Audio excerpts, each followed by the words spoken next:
Of EnochVentures.com and Ashish Kyal of Wave Strategy Advisors will be answering queries today. So, gentlemen, good afternoon to both of you. We are connected with our first caller. BB Karthi joins us on the line from Chennai. Mr. Karthi, good afternoon. How can we help you? Yeah, good afternoon, madam. I'm Karthi calling from Chennai. So I have few queries. I have few stocks in my portfolio. So I just want to know their thoughts on it. Okay. So first stock is like Infibeam. Infibeam, I have some around 450 stocks at an average of 50.75, and I'm also planning to average more at the current level. It has come to around like 40 level at present. So I would like to have advice on that. And also I have Bharat Heavy Electrical Limited, BHEL. I have 150 stocks at an average of 69, and also planning to average at this level. So I just want the expert's opinion on these stocks. Okay, and just wanted to know, this is part of a larger, more diverse portfolio that you have, right? Yeah, so yeah, I have more on Okay. Indian Hotel. I have some around 200 stocks in Indian Hotel. Okay. All right, understood. So basically, there are two stocks that you're looking to add on for the moment because they're seeing a dip. Vijay, one, how would you evaluate the two stocks that he has in the portfolio? And averaging on the downside can be a little bit tricky for retail investors. So which is the way to go about it? Sumera, good afternoon. I think that averaging a stock like Infibeam is definitely not advisable. And generally, in my almost 2.5 decades of career in the capital markets, I have never recommended stocks like Infibeam. They are very high beta, and they have a promise of wealth creation, and they do wealth destruction most of the time. So I would recommend that exit on rallies is the call for Infibeam, and no point of averaging. There are so many good opportunities available. Why not buy a good IT company? Why not buy TCS or a Tech Mahindra or an HCL Tech or even a mid-cap IT company like Mindtree? There are good opportunities in the sugar space, I guess, and metals. They are correcting a bit, but I think that they would come back very sharply. So there are great companies to invest in right now. Most of great companies are available at a 200 DMA price. So I would recommend that better shift to a fundamentally strong company. The second is BHEL, again a Government of India company, but a loss-making unit. But still, it is respectable. I would say that have a stop loss of 44, keep on holding, and there are good chances that once it crosses 62, it can definitely go back to 78, 80. So BHEL, I think, can be held on to, but shift Infibeam to some good tech company. Okay, let's all lower. But we're connected with another caller. Karthik K is on the line with us from Bengaluru. Hi, Karthik. Good afternoon. What's your question for us? Good afternoon, together. So actually, my question is like, I am actually new to the stock market, to say. So based on the understanding of this RSI and all those charts, so I took some of the shares like Methanol and TTK Prestige. Sorry, based on what charts? Yeah, like just on RSI indicator. Okay. As well as just based on my understanding. So I took it maybe it may be wrong, so I'm not sure. So I took Methanol previously at 500, and then I got some of the profit like around 1,000. I sold it. Again now I took it like around 1,090, 24 shares. So and similarly Prestige, TTK Prestige. So it's around 1,039. I took around 26 shares. So my question is this, both the things should I hold for a long term? Because I saw the TTK Prestige, it's kind of a drop for me from the 1,039, which I took almost 23% drop. I could be able to see now. So should I average it or should I hold for a long term is my question. Karthik, did you get into this with the idea to trade, or are you a long-term investor? Like I want to make a long-term investment for this. Okay. Yep. Okay. Vijay, here's a new investor. He has done some bit of research, but would probably larger stocks be better for him to start off with? Well, I think that Maithan Alloys is a lesser known company, but if you look at the financials and the performance of the company, it is impeccable, I would say. It has a price to earning of 5, a return on capital employed of 20, and a return on equity of 16. And, if you look at the year-on-year growth, the growth has been stupendous. Even now, the TTM EPS is at 227. This means that the kind of results this company is going to post is going to be, outstanding. So I would say it's a fantastic pick. And it was also on our radar since almost 400, 450 rupees since a number of years. And we are still holding with our clients. So I think that the stock has a potential of reaching 1,500 and 2,000 as well. Somebody holds with a longer term perspective. So charts wise, fundamentally, it is a great company. Now, coming to TTK Prestige, again, it's a great company, very old, but again, on the charts, I won't say fundamentally, it's a great company. On the charts, seemingly, there would be some kind of a price destruction because I can see a death cross happening around 933. So, we might see some kind of a pressure. The stock can come down to maybe 700 odd. You should keep a stop loss of 700 and keep on holding. I believe that, there are good chances with, if these war fears as the LA and, post-COVID, the normalcy, comes back, the quarter-on-quarter results are going to be better. Yes, the aluminum prices have gone up considerably, so the input costs have increased.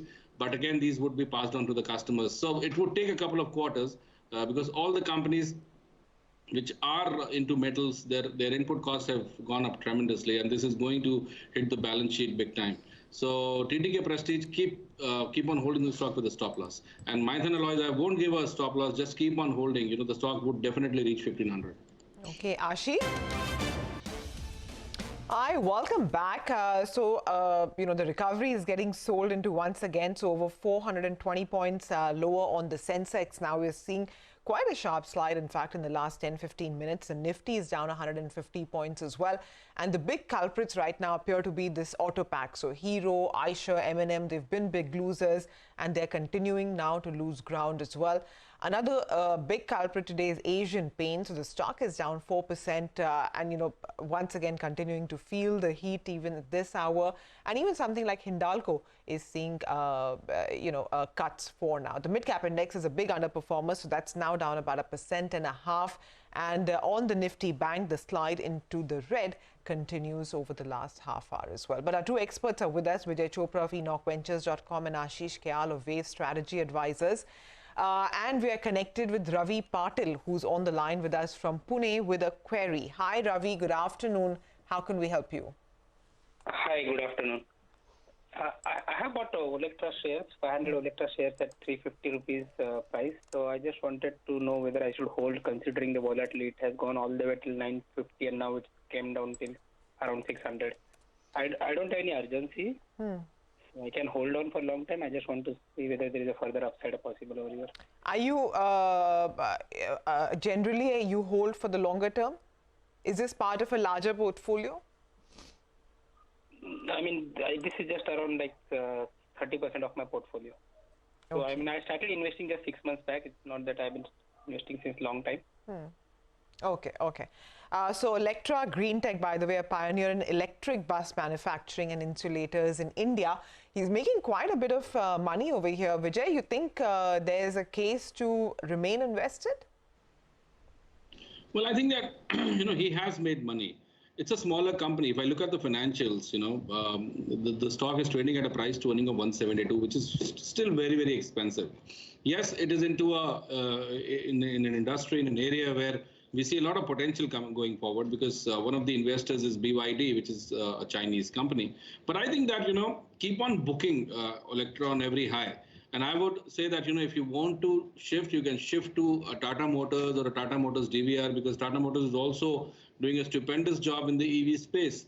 And mind you, they have the largest market share in the car segment. And, slowly and steadily, they're going to come in the truck and the buses as well. So they are a far bigger company, larger canvas, a global footprint, and a great research because, they're coming up with, they're doing some path-breaking battery research, which is backed by Tata Chemicals. So I would say that keep on shifting to Tata Motors, which is a far better, stabler company and won't give so many shocks.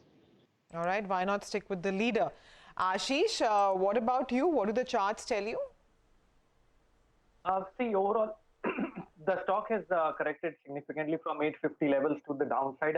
If I heard correctly, he also said that this is 30% of his entire portfolio. So that's not a good strategy. When you are investing, you invest 30% in one stock out of your entire portfolio is not good, because then you'll end up buying only 3-4 stocks. You need to diversify at least towards 15 stocks or 20 stocks in your portfolio. And then I would suggest that you book out some profits out of it, at least 50% of it, book out from there, and remaining you can hold with a stop loss of 560. So in case 560 holds, then you continue to ride in case it reverses back for a target of around 700 over short term. And otherwise, you can possibly book out and invest into some other better stock. Yeah, actually, the stock had even reached close to 900, I think late last year. And from there, it has continued sliding. So anyway, Ravi, this is the advice for you. Fundamentally, the call is why not stick with the leader, which is Tata Motors. And in any case, don't sort of have too much of your portfolio in any single stock. Nikhil Patrick writes to us from Indore. He has 100 shares in Motherson Sumi, which he has bought at 180. He has a short-term view and wants to know, given the current price and the loss he's making, what he should do. Ashish? See, Motherson Sumi had a very big decline from 240 odd levels towards 190, consolidated for some time at 180, and then again starting the next leg on the downside. I would rather be out of this stock because the trend is sharply lower. Maybe there is an opportunity to diversify from your invest into Maruti. It has corrected also. So I would rather stick with Maruti or Tata Motors than Motherson Sumi at this stage of time, and be out from the stock at the current level. Okay, Vijay, what's your call on Motherson? Well, it's a great company. The problem is that most of the business it does, apart from India, is in Europe. And due to the huge Europe exposure and the kind of turmoil which we are seeing in Europe, so we are seeing some further decline. Also, the input costs for all the manufacturers, whether they are car manufacturers or auto ancillaries, is going to be, mind-boggling. In the next couple of quarters are going to be challenging for all the CFOs to, how to show profitability on the balance sheet. So I would say that another couple of quarters is going to be really challenging for Motherson Sumi. But again, long-term investors can stick around because it's a good company. It has weathered storms several times. But yes, in the shorter term, we might see lower levels coming, but keep a stop loss of 120 and keep on holding. Okay, the final query today comes in from Ashok Jain, who has written in from Jaipur. He wants, for someone to have a look at his portfolio, which has 200 shares of Castrol at 210, another 200 shares of IOC at 124, and wants to know now what are the prospects for both for the longer term. Vijay? Well, first coming to Castrol. Now, this gentleman must have bought at maybe a few years back at a really high price. And the problem with Castrol is the raw material is crude. And when crude is boiling at around 110, so definitely there's going to be a huge pressure on the balance sheet. So I would recommend that, keep a stop loss, keep a very strict stop loss of 100, and then keep on holding. The other stock which he mentioned is Indian Oil Corporation. I think that, once this election is over, we might see a serious up move in the petrol and the diesel prices, which is going to give some respite to the OMCs. So I would say, at these levels, there's not much to lose. Keep on holding, and yes, keep a stop loss of 105. And I think that once that normalcy is achieved again, and these companies would, again, do very well when the price would be matched according to the market. So I'm expecting a serious price rise of at least 10 to 12 rupees in petrol and diesel. So keep on holding. All right, gentlemen, thank you very much for joining in and for advising our viewers. With that, we'll wind up on your stocks for today. Keep your eye on the market. The team of Closing Bell joins you for the last hour of trade. Stay tuned.